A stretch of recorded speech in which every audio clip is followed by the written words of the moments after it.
اتفاق شیخ عبدالحق محدث دہلوی سبحان اللہ، جن کو یہ شرف حاصل ہے کہ سب کانٹیننٹ میں سب سے پہلے جس نے حدیث کی تعلیم میں سرتوڑ کوشش کی ہے اور امت محمدیہ کو حدیث کے فیض سے مالا مال کیا ہے، ان کا عرس مبارک ہے اسی مبارک مہینے میں۔ سبحان اللہ۔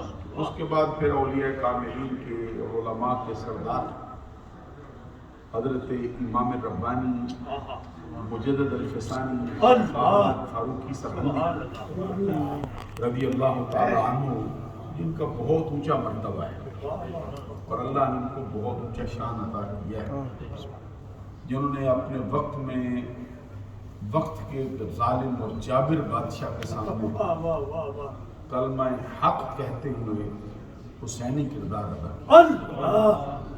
ان کا عرس مبارک بھی اسی مہینے میں ہوتا ہے۔ اور پھر جو پچھلی صدی ہجری میں جن کو مجدد کے لقب سے علماء نے مالا مال کیا ہے اور تسلیم کیا ہے اور برملا اس کو بیان کیا، جن کی زندگی بڑی مثالی اور بڑی، جن کی تعلیمات بڑی روشن، امام اہل سنت امام احمد رضا رحمۃ اللہ تعالی علیہ ورضی اللہ تعالی عنہ، ان کا عرس مبارک بھی اسی مہینے میں۔ اور بھی بڑے بڑے مشہور اولیاء کاملین سلسلہ عالیہ چشتیہ میں جو خاص طور پہ افراد ہوئے، ان کے عرس مبارک بھی اسی مہینے میں۔ اس اعتبار سے ہمارے ہاں یہ مبارک مقدس مہینہ اولیاء کاملین کے تذکروں سے ہی معمول ہے، تاکہ ان کی تعلیمات سے، ان کی خدمات سے اور ان کی جو اسلام کے لیے کوشش اور کاوش ہے اس سے بندوں کو روشناس کرایا جا سکے۔ 10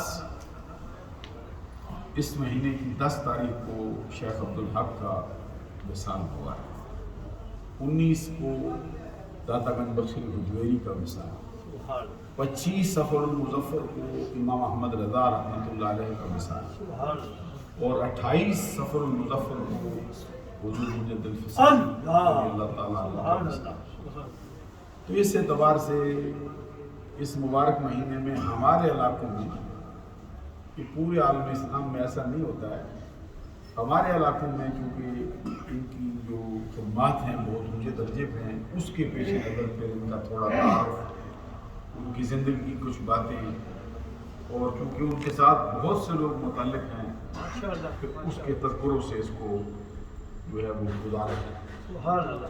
باقاعدہ طور پر جلسے بھی منعقد ہوتے ہیں، محافل کا انعقاد ہوتا ہے، جگہ جگہ پر عروس کی تقریبات ہوتی ہیں۔ اور ویسے بھی آپ کو معلوم ہے کہ نبی اکرم صلی اللہ علیہ وسلم کا فرمان ہے کہ ذکر الانبیاء من العبادات وذکر الصالحین کفارہ، کہ نبیوں کا ذکر عبادت ہے اور اولیاء کاملین کا جو ذکر ہے وہ عبادت بھی ہے اور گناہوں کا کفارہ بھی ہے۔ یہ رغبت دلانے کی یہ بات فرمائی، وگرنہ انبیاء کا ذکر تو سب سے اونچا ہوتا ہے، وہ بھی عبادت ہے، وہ بھی گناہوں کا کفارہ ہے، اور اولیاء کاملین کے تذکرے سے کہیں بڑھ کر یہاں لفظ کفارہ استعمال کر کے لوگوں کو رغبت دلانے کی، تاکہ لوگ ان کو عام سمجھ کر محروم نہ رہ جائیں۔ ذکر الانبیاء من العبادات وذکر الصالحین کفارہ، کہ نبیوں کا ذکر عبادت ہے اور اولیاء کاملین کا ذکر گناہوں کا کفارہ ہے۔ اور بعض روایات میں یہ بھی فرمایا کہ اللہ کے برگزیدہ بندوں کا ذکر جہاں پہ ہوتا ہے وہاں پہ رب کی رحمت کا نزول کالی گٹھاؤں کی طرح برس ہوتا ہے۔ اور یہ بھی فرمایا گیا کہ اللہ کے بندے ایسے ہیں کہ جب ان کا ذکر ہوتا ہے تو ان کے ذکر سے میرا ذکر ہوتا ہے۔ میرا ذکر ہو تو پھر ان کا ذکر ہو. نہ میرا ذکر ان سے جدا ہوتا ہے نہ ان کا ذکر میری ذات سے جدا ہوتا ہے. جب بھی آپ دیکھتے ہیں کہ اولیاء اللہ ولی اللہ الا ان اولیاء اللہ، پہلے میں نے پڑھا پیش کے ساتھ آپ کے ذہن میں کوئی بات آئی ہوگی پھر کدھر اولیاء اللہ پڑھ جائے. یہ قاعدہ ہے عربی کا. اس سے کلام کا جہاں سے ابتدا ہوتی ہے وہ خاص وجہ نہ ہو پھر اس کو پیش ہی دیتے ہیں، ضمہ دیتے ہیں. یہ مبتدا ہوتا ہے اس کو مرفوع کہتے ہیں. جو دین کے طالب علم اس شعبے میں تھوڑا پڑھتے ہیں ان کو پھر یہ باتیں سمجھ آ جاتی ہیں. عام بندے چونکہ یہ پڑھتے نہیں ہیں پھر ان کا شعبہ نہیں ہوتا، اس لیے پھر اس کی بحث کا کوئی مقصد نہیں رہتا. تو اللہ ان اولیاء اللہ، یہ انا جو ہے نا اس کی وجہ سے پھر اس کو مابعد اسم پر ضبط ہو گیا. یہ قاعدہ ہے. جیسے آپ دیکھتے ہیں پڑھتے ہیں رحمت للعالمین، جب قرآن کی آیت پڑھتے ہیں وما ارسلناک الا رحمت للعالمین، معلوم ہوا کہ وہاں پڑھنا اور قاعدے سے ہے، یہاں پڑھنا ہوگا. سبحان اللہ. جس طرح کلمے میں پڑھتے ہیں لا الہ الا اللہ محمد الرسول، یا اذان میں پڑھتے ہیں اشہد ان محمد الرسول. یہ معلوم ہوا کہ آپ تو عام بندے جیسے ہم ہیں، ہم تو رٹا لگا کے یاد کر لیتے ہیں نا، وگرنہ جو طالب علم ہوتے ہیں جو شعبہ تھوڑا سا پڑھنا شروع ہوتا ہے ان کو معلوم ہو جاتا ہے اس کے پڑھنے کے کیا کیا قواعد ہیں. ان کو پھر اعراب کی ضرورت نہیں ہوتی کہ اس پر اعراب لگائیں. جیسے آپ زیر زبر لگی ہوتی ہے ان کے لیے وہ ضروری نہیں. جیسے آپ دیکھتے ہیں یہ فقہ کی ہماری کتابیں حدیث کی ہیں عربی کی، اس پہ اعراب نہیں ہوتی.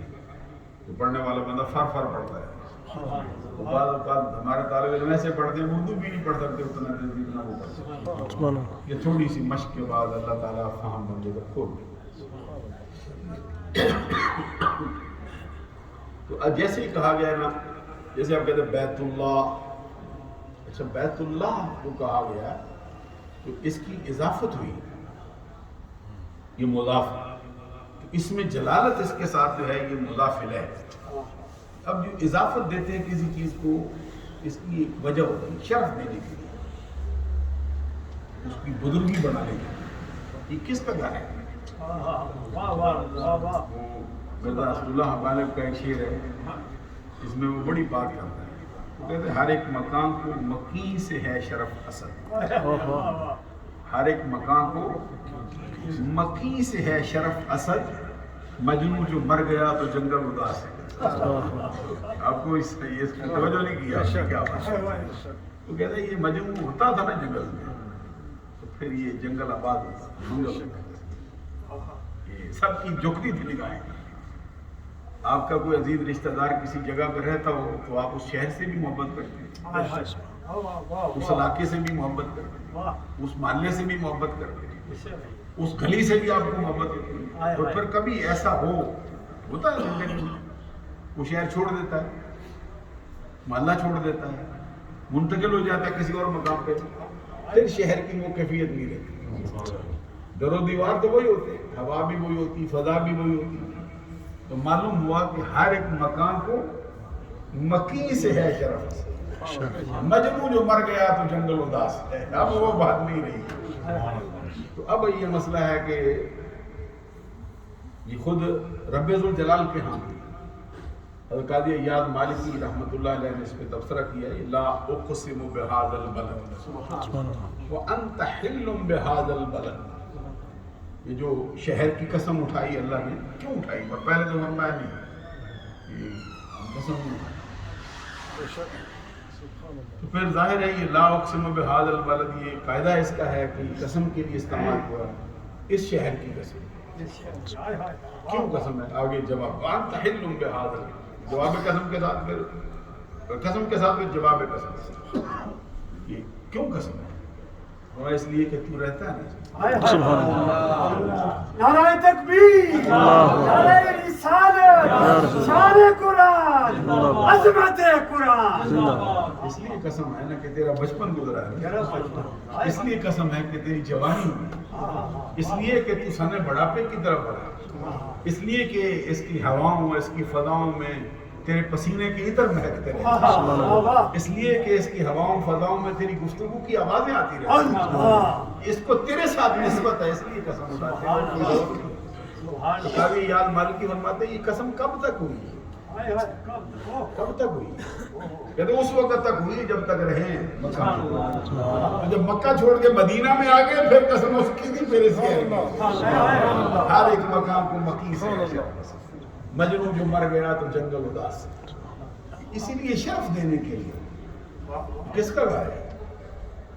چودھری صاحب کا گھر ہے، راجہ صاحب کا گھر ہے، سید صاحب کا گھر ہے، پیر صاحب کا گھر ہے، فلاں ہستی کا، جتنا جتنا تعلق ہوگا نا اتنی اس گھر کی عظمت بڑھ جائے گی۔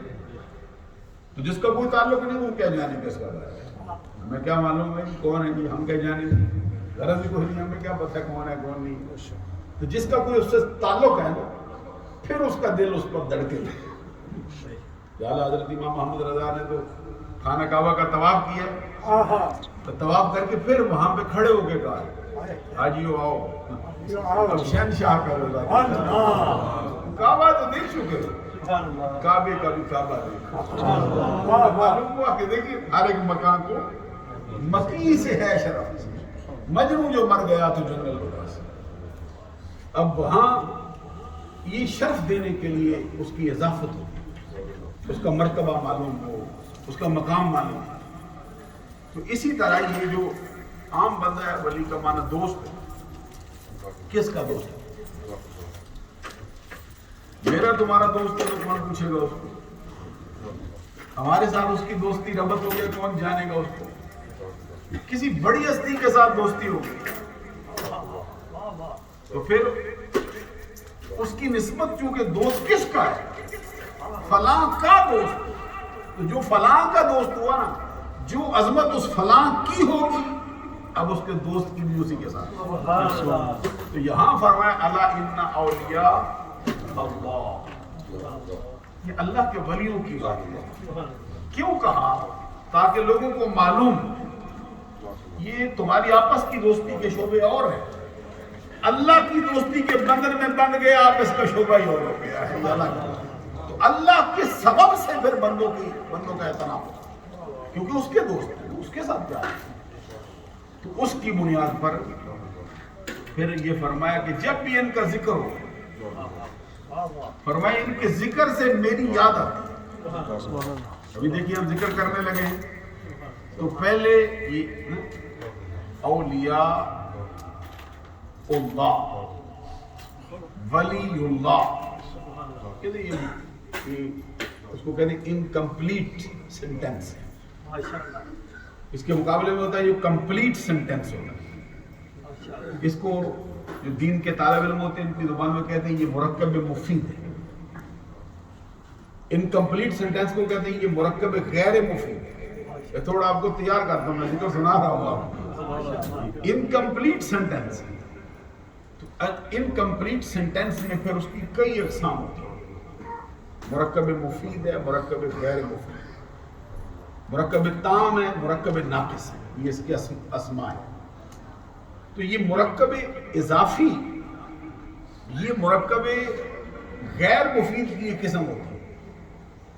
اس کا قاعدہ یہ ہوتا ہے جب اس کا ترجمہ ہماری زبانوں میں کرتے ہیں اردو میں یا انگریزی میں، تو پھر جو مضاف الیہ ہوتا ہے اس کا معنی پہلے کرتے ہیں، مضاف ہوتا ہے اس کا معنی بعد میں کرتے ہیں۔ عربی میں کہا نا بیت اللہ، تو اردو میں معنی کیا، یعنی اس میں جلالت مضاف الیہ تھا۔ یہاں دیکھیے پھر اردو والوں کو بھی کیا مرتبہ ملا، وہ کہتے ہیں ساری زبانیں کہتے ہیں نہیں پہلے مضاف پہلے آئے گا مضاف الیہ بعد میں۔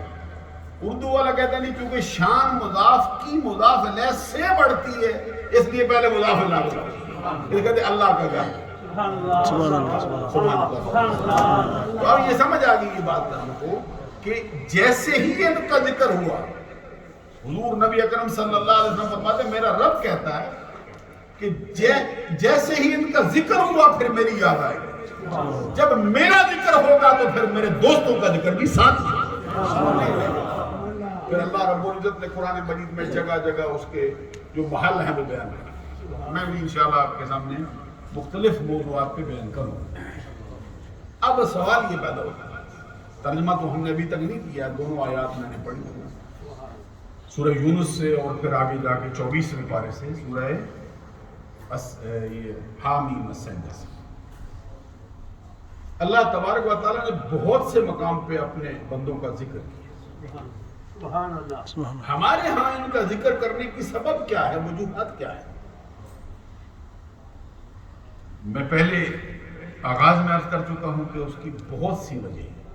سب سے پہلی وجہ یہ ہے کہ وہ اللہ کے دوست ہیں. اللہ کے ساتھ نسبت پانے کی وجہ سے ہم چاہتے ہیں کہ براہ راست ہم کو اس سے جڑ نہیں سکے ہیں، ان بندوں تک رسائی ہو جائے تو واسطے کے ساتھ رب کی بات ہے. وہ جو امام محمد رضا رحمۃ اللہ علیہ غوث اعظم کا تصور کر کے کہتے ہیں تجھ سے در سے سگ. کاش کہ ہم کو سمجھ آئے اس مسئلے کو. براہ راست نہیں کہتے تجھ سے در سے سگ، اور سگ سے ہے مجھ کو نسبت. آپ کی سبحان اللہ نے مجھے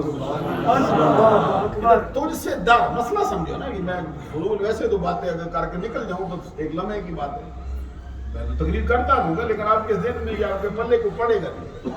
تقریر تو ہوگی، اس کا ذکر کا جو فضیلت ہوتی وہ بھی حاصل ہوگی، رحمت بھی برسے گی، لیکن جو مسئلہ آپ کے دل میں اتارنے کا میں ارادہ رکھتا ہوں وہ ہمیں سمجھ نہیں آئے. اس کے لیے ضروری ہے تھوڑا رکوں میں. کہ تجھ سے در سے سگ، اور سگ سے ہے مجھ کو نسبت.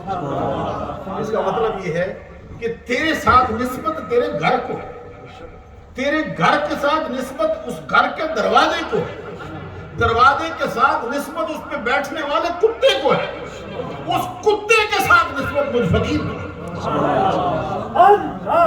اب میں کیا سمجھاؤں پھر آپ؟ اتنی دور کی نسبتیں پا جانے کے بعد پھر کہتے ہیں تجھ سے در سے سگ، اور سگ سے ہے مجھ کو نسبت. میری گردن میں بھی ہے دور کا ڈورا تیرا.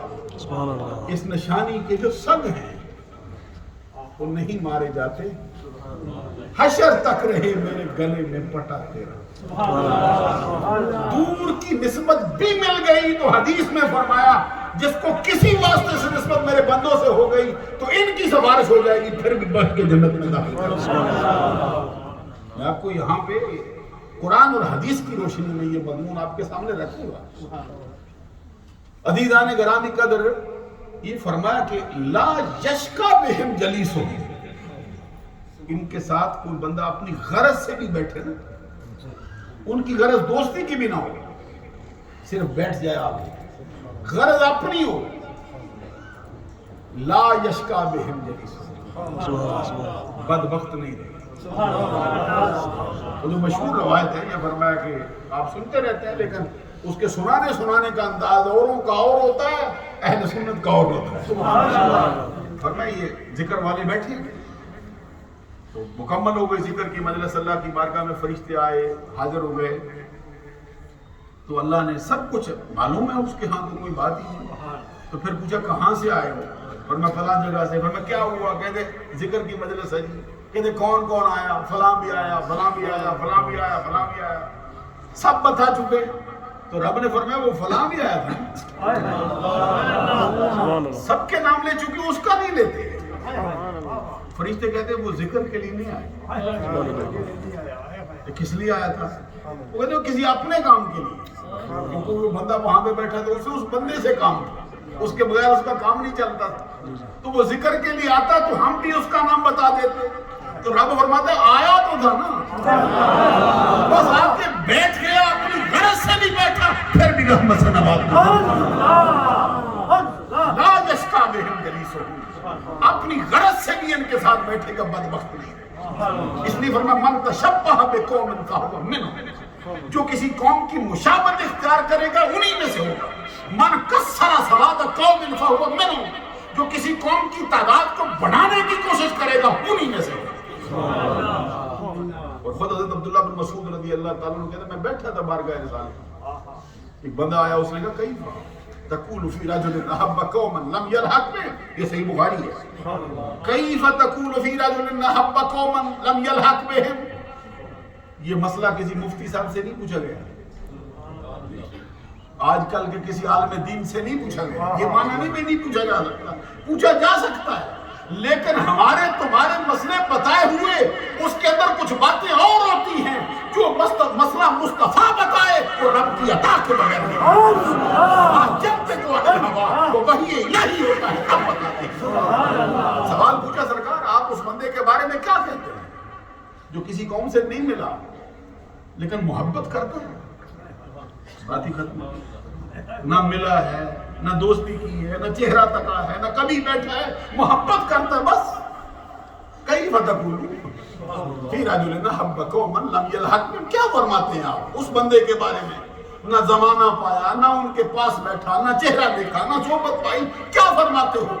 اس کے جواب میں گل قدس کی پتیوں کو ہر رحمتوں کے پھول برسائے میرے آقا نے، دل کا کشور فتح کر لینے والی آواز میں فرمایا تیرے سوال کا جواب یہ ہے المرء ما من احبا، دنیا میں جس کے ساتھ بندہ سچی محبت کرتا ہے قیامت کے دن اسی کے ساتھ اٹھا دیا جائے گا، اور جہاں محبوب ہوگا وہاں چاہنے والا، جہاں مرکز محبت ہوگا وہاں اس کا عاشق نکلا۔ یہ ہو نہیں سکتا کہ خود جائیں رب کی رحمت کے مرکز میں اور اپنے چاہنے والے کو لے چھوڑ جائیں واپس۔ اس لیے یہ جو اولیاء کاملین کا ذکر ہے یہ دنیا و آخرت کے فائدے سے خالی نہیں۔ ایک حدیث آپ کو سنا کے بعد ختم کرتا ہوں تاکہ تھوڑا ربط آپ کے ہاں قائم ہو جائے اور اگلے جمعے میں ہم اس مضمون کو آپ کے سامنے رکھیں۔ یہ موطا امام مالک نے معاذ بن جبل کی روایت سے حضور فرماتے ہیں میں نہیں کہتا میرا رب کہتا ہے۔ اب ذرا غور فرمائیے، سرکار کہیں تو وہ بھی تو بالواسطہ رب ہی کہتا ہے، تو جب یہ فرمایا میرا رب کہتا ہے معلوم ہوا پھر اور تاکید پیدا کر دے، تو فرمایا سرکار نے وجبت محبتی للمتحابین فیہ والمتزاورین فیہ والمتجالسین فیہ والمتبادلین فیہ، میں نے ان دو بندوں کی محبت کو اپنے ذمہ کرم پر ضروری ٹھہرا لیا ہے جو میری خاطر ایک دوسرے سے محبت کرنے لگے، میری خاطر ایک دوسرے کی زیارت کو چلے گئے، میری خاطر ایک دوسرے کی صحبت میں جا کے بیٹھ گئے، میری خاطر ایک دوسرے پہ جا کے پیسہ خرچ کرنے شروع کر دیا۔ فرمایا ان کا مرتبہ کیا ہے؟ میں ان کا محب ہوں، وہ میرے محبوب ہیں۔ ہم نے دعویٰ کیا کہ ہم محب ہیں، فرمایا محبت تیری تب قبول ہوگی جب میرے بندوں سے محبت کرنا شروع کرے گا، جب تک براہ راست کرتا رہے گا اس وقت تک تو صرف محب ہوگا، جب ان کے پاس آئے گا پھر میرا محب بھی ہوگا، پھر میرا محبوب بھی، پھر تیری محبت بھی بارگاہ رب الجلال میں قبولیت کے مرتبے پر۔ انشاءاللہ والعزیز اگلے جمعۃ المبارک پر اسی مضمون کو آگے بڑھائیں گے اور خاص طور پر داتا گنج بخش علی حجویری کے حوالے، اس کے بعد پھر امام احمد رضا کے حوالے، اس کے بعد مجدد الفسانی کے حوالے۔ یہ ہمارے جمعۃ المبارک کے خطبات ہیں، یہ ربیع الاول شریف سے پہلے کوشش کریں گے کہ مضمون جتنا جامع ہو سکے تھوڑے سے وقت میں آپ کی خدمت میں عرض کریں۔